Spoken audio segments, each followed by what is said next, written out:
naman po tayo sa aking YouTube channel. Kaya na po kung ngayon lang po uli na mag-upload ng aking video.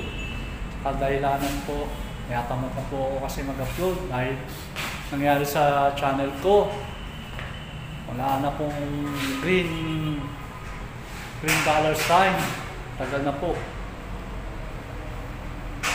Kaya kung sino po ang marunong pong ituro po sa akin kung paano ibalik ang green dollar sign kasi nakakatamad po kasi wala nang income. Wala na tayong green dollar sign sa aking dashboard.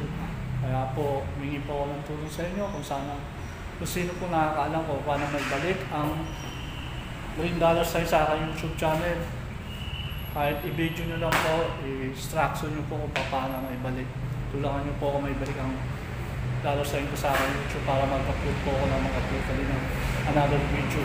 Sayang po kasi yung YouTube channel ko kung magagamit.